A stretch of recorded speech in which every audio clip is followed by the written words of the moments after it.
बिस्मिल्लाहिर्रहमानिर्रहीम। अस्सलाम वालेकुम। आज हम बात करेंगे दो अहम इशूज़ के हवाले से। नैब ऑर्डीनेंस आया और इलेक्शन एक्ट तरमीमी ऑर्डीनेंस आया और उसके बारे में ये बात की जा रही है कि अब जो मई के एंड में ऑर्डीनेंस आया उसका इतलाक़ ये करना चाहते हैं 8 फरवरी के इंतखाबात पर, और 8 फरवरी के इंतखाबात से मुतल्लिक़ जो मामलात हैं उस पर इलेक्शन एक्ट किया इलेक्शन जो एक्ट ऑर्डीनेंस है उसका तरमीमी ऑर्डीनेंस उसका इतलाक़ करना चाहते हैं। ये 2024 की जजमेंट मैं आपके सामने रखने जा रहा हूँ। सुप्रीम कोर्ट ऑफ पाकिस्तान की जजमेंट है। 3 रुकनी बेंच है और इसको हेड करने वाले हैं मंसूर अली शाह साहब, और इसके आथर भी मंसूर अली शाह साहब हैं। उन्होंने इसको जो जजमेंट है, फिर भी मैं एक दफ़ा तसल्ली कर लेता हूँ कि ये जजमेंट के आथर जो है वो सैयद मंसूर अली शाह साहब हैं। अब मंसूर अली शाह साहब ने इसमें जो सबसे अहम पॉइंट दिया है वो है इंटरप्रिटेशन ऑफ स्टैट्यूट। वो फरमाते हैं कि जी अगर कोई ऑर्डीनेंस आ जाए, ये मैंने आपको उसका नंबर बता दिया, नंबर है जी 2024 SCMR जो supreme court monthly review digest है उसका जो शुमारा है, और पेज है 700। इसमें अदालत की जानिब से ये मैं आपके सामने जो पढ़ने जा रहा हूँ जो रेलिवेंट है वो है इसका जो क्लॉज D है, इंटरप्रिटेशन ऑफ स्टैट्यूट के किसी कानून को की तशरीह कैसे होती है। Retrospective and prospective application of law. Retrospective कहते हैं, हमारा आईन पाकिस्तान का आर्टिकल जो 12 है, पहले वो मैं आपके सामने रखता हूँ और फिर हम आ जाते हैं इसकी तरफ, जजमेंट की तरफ। 2 तरह की जो इम्प्लीमेंटेशन या अमल दरामद होता है किसी भी कानून का, एक रेट्रोस्पेक्टिव होता है कि माजी से होगा, और एक होता है प्रोस्पेक्टिव। अब आईन पाकिस्तान के जो फंडामेंटल राइट्स हैं जो आर्टिकल 9 से आर्टिकल 28 तक जाते हैं, वो हमें उसमें आर्टिकल 12 कहता है protection against retrospective punishment. No law shall authorise the punishment of a person, कि कोई भी कानून ऐसा नहीं हो सकता कि मैं उसकी आपको मिसाल देता हूँ कि एक बंदा है वो पतंगबाजी करता था, उस वक्त तक पतंगबाजी के ख़िलाफ़ कोई कानून नहीं बना था। अभी जैसे डेफामेशन ऑर्डीनेंस बना है, तो अब डेफामेशन ऑर्डीनेंस का मंजूरी हुई है कल 8 मई को, और उसका गज़ट नोटिफिकेशन जारी हुआ है। तो अगर किसी ने 4 मई को किसी के ख़िलाफ़ कोई बात की थी तो वो डेफामेशन ऑर्डीनेंस के तहत उसको सज़ा नहीं दी जा सकती। आईन पाकिस्तान का आर्टिकल 12 उसके सामने दीवार बन गया।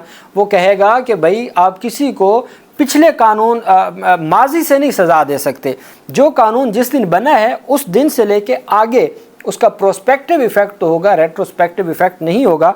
No law shall authorize the punishment of a person for an act or omission that was not punishable by law at the time of the act or omission, कि जिस वक्त वो एक्ट किया गया था उस वक्त वो एक्ट जो है वो गैर कानूनी नहीं था। मैंने पतंगबाजी की आपको मिसाल दी, कोई बंदा 2002 में पतंगबाजी उसने की थी और उसका 2024 में आके कानून बना पतंगबाजी के ख़िलाफ़, तो क्या वो जो जिसने 2002 में पतंगबाजी की थी उसके ऊपर भी उसका इतलाक़ होगा? नहीं होगा। यही आईन पाकिस्तान का आर्टिकल 12 कह रहा है।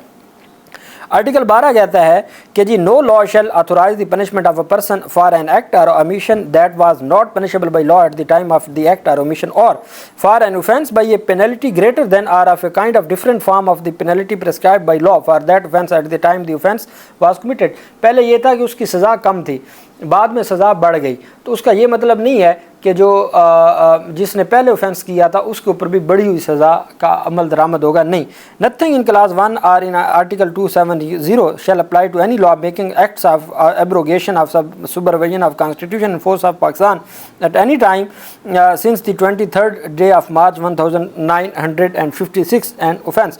अच्छा, ये आगे मामलात जो हमारी फोर्सेस से मुतल्लिक हैं। खैर, ये प्रोटेक्शन आगे अगेंस्ट रेट्रोस्पेक्टिव पनिशमेंट का कंसेप्ट। अब जो इंटरप्रिटेशन ऑफ स्टैट्यूट का क्लॉज D है, जस्टिस मंसूर अली शाह साहब फरमाते हैं retrospective and prospective application of law principles a change in substantive law which diverse and adversary affect vested rights of the parties. कानून में ऐसी कोई तब्दीली जो फ्रीकैन के जो हकूक़ हैं उनको जो मुतासर कर सकती है, शैल ऑलवेज है प्रोस्पेक्टिव एप्लीकेशन। वो हमेशा प्रोस्पेक्टिव उसकी एप्लीकेशन होगी, हमेशा उसका अमल दरामद मुस्तकबिल से होगा, माजी से नहीं होगा। unless by express word of the legislation and by unnecessary intended implication such law has been made applicable retrospectively. हाँ, पार्लियामेंट ने अगर लिख दिया कि इसका इतलाक माजी से होगा और उसमें कोई रीज़न दे दी है तो वो रीज़न फिर अदालतें देख लेंगी. अब ये जो ऑर्डिनेंस है ये पार्लियामेंट का नहीं होता. As a cardinal principle of interpretation of statute, text statute operate prospectively and not principle of interpretation retrospectively. ये टेक्स्ट से मुतल्लिक़ एक ऑर्डिनेंस आया था, उसका जिक्र है. अब आगे अदालत की जानिब से जो अहम चीज़ मैं आपके सामने रखना चाहता हूँ वो ये है, वेयर एन इंसर्शन और डेरिशन ऑफ एनी प्रोविजन, कि कोई इंसर्ट की जाती है, इंसर्ट मतलब कोई चीज़ ऐड की जाती है या डिलीट की जाती है, of any provision in the rules of or law, किसी रूल या कानून में कोई चीज़ डिलीट की जाती है या इंसर्ट की जाती है, उसमें ऐड की जाती है, is merely procedural in nature, the same would apply retrospectively. अगर तो वो प्रोसीजर से मुतल्लिक है तो फिर तो वो रेट्रोस्पेक्टिवली हो सकती है, but not if it affect substantive rights which already stood accrued at the time when the unamended rules or provisions was in vigour. अब प्रोविजन, अब यहाँ से अहम चीज़, curtailing substantive rights does not have retroactive operation unless the legislature elects to give it retrospective effect. उन्होंने कहा कि सिर्फ एक सूरत में अगर कोई सब्सटेंटिव लॉ है, सब्सटेंटिव लॉ वो होता है जिस लॉ में किसी कोई राइट्स या जो लाइबिलिटीज़ हैं या कोई उसकी जो पनिशमेंट है, ऑफेंस की डेफिनेशन, उसकी हकूक़ और उसकी जो सज़ाएं हैं, जहाँ उस कानून का जिक्र, उसको हम कहते हैं सब्सटेंटिव. अब उसके मुताबिक उसका प्रोसीजर कैसे होना है तो वो उसको हम कहते हैं ये प्रोसीजरल लॉ है. मैं आपको मिसाल देता हूँ कि FIR कैसे दर्ज होनी है, ट्रायल कैसे होना है और सज़ाएं कैसे होनी है, अपीलें कैसी होनी है, फ़र्द जुर्म कैसे लगना है, एविडेंस कैसे होनी है, ये सारा हमें बताता है क्रिमिनल प्रोसीजरल कोड CRPC. लेकिन कत्ल है क्या, कत्ल की डेफिनेशन क्या है और कत्ल की सज़ा क्या है, वो हमें PPC बताती है, पाकिस्तान पिनल कोड. तो पाकिस्तान पिनल कोड को हम कहते हैं ये सब्सटेंटिव लॉ है और CRPC को हम कहते हैं ये प्रोसीजरल लॉ है. अगर हम सिविल लॉ की बात करें तो जैसे कॉन्ट्रैक्ट एक्ट है या स्पेसिफिक रिलीफ एक्ट है, हम कहते हैं, या TPA है, ट्रांसफ़र ऑफ प्रॉपर्टी एक्ट है, हम कहते हैं ये सब्सटेंटिव लॉ है और सिविल प्रोसीजरल कोड जो है वो प्रोसीजरल लॉ है. तो सब्सटेंटिव लॉ जहाँ जहाँ पार्टीज़ के राइट्स को डिस्कस किया होता है या लाइबिलिटीज़ को डिस्कस किया होता है, उसके बारे में जस्टिस मंसूर अली शाह साहब ने अपनी जजमेंट में लिखा है कि भाई a provision curtailing substantive rights does not have retroactive operation. अगर कोई भी कानून है जो जुड़ा हुआ है सब्सटेंटिव नेचर से, जहाँ राइट्स को डिस्कस किया जाता है, or affected or giving retro the legislature elects, कि ये वो कर सकती है माजी से इतलाक जो इलेक्टेड लेजिस्लेटिव होगी, यानी ना अदालत कर सकती है ना सदर कर सकता है. सदर लेजिस्लेशन का उसके पास अख्तियार नहीं है, वो ऑर्डिनेंस जारी कर सकता है कुछ हालात में. एक तो वो पूरी जजमेंट्स मौजूद हैं कि किन किन हालात में ऑर्डिनेंस आ सकता है, लेकिन क्या किसी ऑर्डिनेंस का माजी से इतलाक हो सकता है, तो यही बात मंसूर अली शाह साहब कह रहे हैं कि ये टैक्स ऑर्डिनेंस था. टैक्स ऑर्डिनेंस में ये जो मामला है ये राइट्स का मामला है पार्टीज़ का, इसका इतलाक माजी से नहीं हो सकता. माजी से इतलाक सिर्फ उन कवानीन का हो सकता है और वो भी रीज़न अगर दी गई हो तो वो होगा जो पार्लियामेंट कानून बनाएगी, जो इलेक्टेड लेजिस्लेटर है वो बनाएंगे. जब कोई ऑर्डिनेंस आता है या कोई अदालती फ़ैसला आता है तो उसका इतलाक हमेशा मुस्तकबिल पे होगा, माजी से इतलाक ऑर्डिनेंस का नहीं हो सकता. ये सुप्रीम कोर्ट ऑफ पाकिस्तान की जजमेंट है.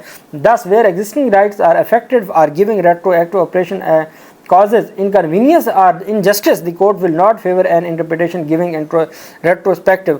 कि अगर कहीं पे जो existing rights हैं, जो मौजूदा राइट्स हैं, हकूक़ हैं पार्टीज़ के, वो इफ़ेक्ट हो रहे हैं, मुतासर हो रहे हैं, और अगर उनको जो माजी से उसका ऑपरेशन शुरू हो जाए तो वो इनकन्वीनियंस या नाइंसाफ़ी का शुबा पैदा हो जाए कि अगर इसका इतलाक माजी से होगा तो इससे एक तो पार्टीज़ के जो हकूक़ हैं वो मुतासर होंगे, या इनकन्वीनियंस جو اب یہ الیکشن آرڈیننس ہے یہ انکنوینئنس بھی ہے, انجسٹس بھی ہے, اور پارٹیز کے رائٹس بھی ڈسٹرب ہونے ہیں, تینوں چیزیں. تو جسٹس منصور علی شاہ صاحب کہتے ہیں کہ وہ قانون جس سے ایگزسٹنگ جو رائٹس ہیں وہ افیکٹ ہوں یا انکنوینئنس ہو یا انجسٹس ہو, the court will not favour, وہ کورٹ کبھی فیور نہیں کرے گی an interpretation giving retrospective effect, ایسی تشریح کی کہ جو ماضی سے جس کا اطلاق ہو, effect even where the provision is procedural. انہوں نے کہا کہ اگر پروسیجرل پروویژن بھی ہونا, اس کا اطلاق بھی ماضی سے ہونا, سبسٹینٹیو کا تو ماضی سے ہو نہیں سکتا, پروسیجرل. اب چونکہ الیکشن کمیشن کہہ سکتا ہے جی کہ یہ ہمارے پروسیجر کی باتیں ہیں, ٹرائبونل کو بنانا اس سے پارٹیوں کے رائٹس ایفیکٹ نہیں ہوتے, ٹرائبونل بنانا وہ ریٹائرڈ جج ہو یا سٹنگ جج ہو, کیسز کو ٹرانسفر کرنا, چیف جسٹس سے مشاورت کرنی ہے یا نہیں کرنی, یہ ساری چیزیں اگر for the sake of arguments election commission یہ بات کرے تو اس کا جواب بھی منصور علی شاہ صاحب نے دے دیا ہے. Thus where existing rights are affected or giving retroactive operation causes inconvenience or injustice, the court will not favor an interpretation giving retrospective effect even where the provision is procedural. حتیٰ کہ اگر procedural provision بھی ہے نا, پھر بھی عدالت fever نہیں دے گی اس کی ماضی سے اطلاق کو, یا اس کی تشریح ماضی سے نہیں کرے گی اگر وہ اس میں جو ایگزسٹنگ رائٹس ہیں وہ افیکٹ ہو رہے ہوں, انکنوینئنس ہو یا انجسٹس ہو. اس صورت میں یہ ججمنٹ ہے جس کی بنیاد پر میرا بطور قانون کے طالب علم یہ دعویٰ ہے کہ الیکشن آرڈیننس اگر برقرار بھی رہ جائے تو اس کا اطلاق 8 فروری کے انتخابات پہ نہیں ہو سکتا. یہ منصور علی شاہ صاحب کی ججمنٹ 2024 SCMR 700. میں آپ کو فریش 2024 کی ججمنٹ, ماضی میں تو بہت ہیں 2023 میں, 22 میں, 21 میں, یہ 2024 کی ججمنٹ ہے جو میں نے آپ کے سامنے رکھی ہے, اور یہ آرڈیننس سے متعلق ہے اور اس کی باقاعدہ طور پر وضاحت دے دی ہے عدالت نے. اللہ پاک پاکستان کا حامی و ناصر ہو. بہت شکریہ. اللہ حافظ. پاکستان زندہ باد.